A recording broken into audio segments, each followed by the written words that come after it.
অস্ট্রেলিয়ার বিপক্ষে আফগানিস্তানের সেই দুর্দান্ত জয়টার পর সুপার 8-এ গ্রুপ 1-এ সেমিফাইনাল রেসটা আরও বেশি ওপেন হয়ে পড়েছে, আরও একটু বেশি জমে উঠেছে।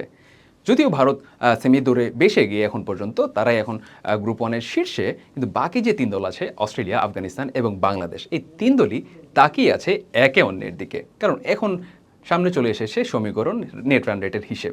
স্মুথ শেভিং এর জন্য শুধুমাত্র কুল, নাথিং এলস।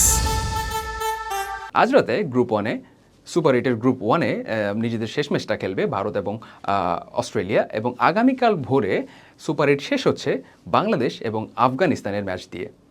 এই বাংলাদেশ আফগানিস্তানের ম্যাচটা হয়ে গেছে এখন অঘোষিত একটা নকআউট ম্যাচ, যেখানে সেমিফাইনালে যেতে হলে বাংলাদেশকে শুধু জিতলেই হবে না, জিততে হবে একটা নির্দিষ্ট রানের ব্যবধানে, এবং এখানেই শেষ নয়, আসবে নেট রান রেটের হিসেব, এবং তাকিয়ে থাকতে হবে ভারত অস্ট্রেলিয়া ম্যাচের দিকেও, কারণ সেই ম্যাচের রেজাল্টের উপরও অনেকখানি ডিপেন্ড করবে বাংলাদেশের সেমিফাইনালের দৌড় আসলেই বাংলাদেশ কি ওই লাইনটা টপকাতে পারবে কিনা। বাংলাদেশকে সেমিতে যেতে হলে কি করতে হবে? প্রথমেই তাকিয়ে থাকতে হবে অস্ট্রেলিয়া ভারতের ম্যাচটার দিকে। সেখানে আশা করতে হবে ভারত যেন অস্ট্রেলিয়াকে হারিয়ে দেয় কমপক্ষে 55 রানের ব্যবধানে। যদি ভারত অস্ট্রেলিয়াকে এই রানের ব্যবধানে হারিয়ে দেয়, তখন বাংলাদেশের কাজ হবে আফগানিস্তানের বিপক্ষে তখন কমপক্ষে 31 রানে জেতা। সেক্ষেত্রে পয়েন্ট টেবিলের দ্বিতীয় স্থানে উঠে যাবে বাংলাদেশ নেট রান রেটের হিসেবে, আর এমনটা হলে বাংলাদেশ উঠে যাবে পয়েন্ট টেবিলের 2 নম্বরে নেট রান রেটে, অস্ট্রেলিয়া এবং আফগানিস্তানকে পেছনে ফেলে। সেক্ষেত্রে বলা যায় বাংলাদেশ যদি এই দুটো সমীকরণ বাংলাদেশের মিলে, সেক্ষেত্রে বাংলাদেশ সেমিফাইনালে যেতে পারবে। এবারে আসি হেড টু হেডে। আফগানিস্তান বাংলাদেশ এখন পর্যন্ত আন্তর্জাতিক টি-20তে মুখোমুখি হয়েছে 11 বার, যেখানে জয়ের পালাটা আফগানিস্তানেরই ভারী, তারা জিতেছে 6টা ম্যাচ, বাংলাদেশ জিতেছে 5টা। কিন্তু বিশ্বকাপের কথা যদি বলি, টি-20 বিশ্বকাপে এখন পর্যন্ত দুই দল খেলেছে মাত্র একটা ম্যাচ 2014 সালে, এবং সেই ম্যাচে জিতেছিল Bangladesh. Earns valley cricket ground, যেই মাঠে বাংলাদেশ গ্রুপ রাউন্ডে খেলেছে দুটো ম্যাচ, এবং আফগানিস্তান খেলেছে তাদের সর্বশেষ ম্যাচটা অস্ট্রেলিয়ার বিপক্ষে। এই ভেন্যুর উইকেট কন্ডিশন এসব বাংলাদেশের জানাই। আফগানিস্তানও আগের ম্যাচটা এখানেই খেলেছে, বেশ দারুণ একটা জয় পেয়ে এই ম্যাচে আফগানিস্তানও মোরালি আর একটু হাই থাকবে, আর একটু তারা একটু ইন্সপায়ারেশন নিতেই চাইবে, আর একটু ভালো করতেই চাইবে, যেহেতু তারা অস্ট্রেলিয়াকে হারিয়েছে 2021 সালের চ্যাম্পিয়ন অস্ট্রেলিয়াকে হারিয়েছে তারা জাস্ট আগের ম্যাচে এই মাঠেই। আমরা জানি এই মাঠে শুরুর দিকে পেসাররা সুবিধা পান, উইকেটে বাউন্স থাকে, একটু মুভমেন্ট হয়, বাতাসও থাকে মাঠে, বাতাস একটা এক্স ফ্যাক্টর আর্নস ভেইলে। কিন্তু খেলার দৈর্ঘ্য যত বাড়তে থাকে, স্পিনাররাই আসলে তত চড়ে বসতে পারেন প্রতিপক্ষের ব্যাটারদের উপর। সেটা আমরা আগেও দেখেছি। এই মাঠে বলা যায় আসলে ব্যাটিং করাটা একটু টাফই, একটু দূরহই। এখন পর্যন্ত যে 4টা ম্যাচ হয়েছে, সেই 4টা ম্যাচেই জিতেছে প্রথমে ব্যাটিং করা দল, অর্থাৎ সাকসেসফুলি রানগুলো ডিফেন্ড করতে পারছে প্রথম ইনিংসে ব্যাট করা দলগুলো। বিশ্বকাপে বাংলাদেশের অন্যতম প্রাপ্তি পেসার তানজিম হাসান সাকিব।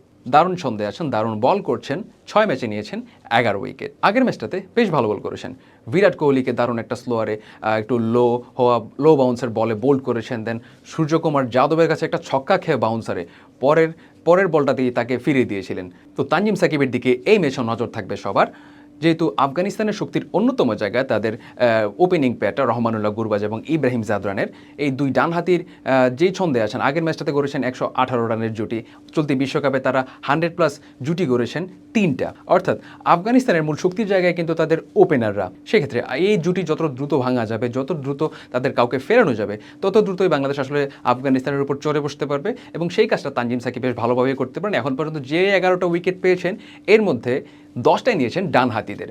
তো এই স্ট্যাটটা মাথায় রাখলে, এই ম্যাচআপটা মাথায় রাখলে, পাওয়ার প্লেতে যেভাবে বল করছেন তানজিম সাকিব, সেক্ষেত্রে বলা যায় যে তানজিম সাকিব এই ম্যাচে হয়তো একটু ব্যবধান গড়ে দিতে পারেন। তো তানজিমও চাইবেন সেই ফর্মটাই ধরে রাখতে, সেই ধারাবাহিকতায় ধরে রাখতে। আর যে ধরনের উইকেটে খেলা হচ্ছে, সেখানে আসলে তানজিমের মতো হিট দ্য ডেক বোলাররাই আসলে অনেক বেশি ইফেক্টিভ হতে পারেন, সেটা আমরা আগের ম্যাচেও দেখেছি। আপনারা একটু আগে শুনছিলেন যে আফগানিস্তানের ওপেনিং প্যাডটা বেশ দারুণ ছন্দে আছে, তারাই আসলে দলটাকে ক্যারি করছেন। এই দুই ডানহাতির জন্য আসলে এখানে একটা ম্যাচআপ কাজ করতে পারে, সেটা হচ্ছে শরীফুল ইসলাম। যদিও তিনি এখন পর্যন্ত একটা ম্যাচও খেলার সুযোগ পাননি, ইনজুরিতে প্রস্তুতি ম্যাচে ইনজুরিতে চোট পেয়ে বাদ পড়েছিলেন, তার জায়গায় এসেছিলেন তানজিম সাকিব। এই তানজিম সাকিব ভালো করাতে শরীফুলের আসলে আর 11-এ ঢোকা হয়নি। তো শরীফুলকে কি এই ম্যাচে ফেরানো হবে কিনা, যেহেতু এই জুটিটা ভাঙার, ইব্রাহিম জাদরান এবং রহমানুল্লাহ গুরবাজ, এই জুটিটা ভাঙার উদাহরণ শরীফুল আগেও দেখিয়েছেন, এই অভিজ্ঞতা তার আছে যেহেতু। আর যেহেতু শরীফুল বাহাতি পেসার দুজনই দুজন ওপেনারই ডানহাতি, সেক্ষেত্রে শরীফুলের ইনসুইঙ্গারগুলো, অস্বস্তিকর লেন্থের ইনসুইঙ্গারগুলো বেশ ইফেক্টিভ হতে পারে তাদের এগেনস্টে। তবে টিম ম্যানেজমেন্ট শরীফুলকে খেলাবে কিনা সেটাই হচ্ছে আসলে বড় প্রশ্ন।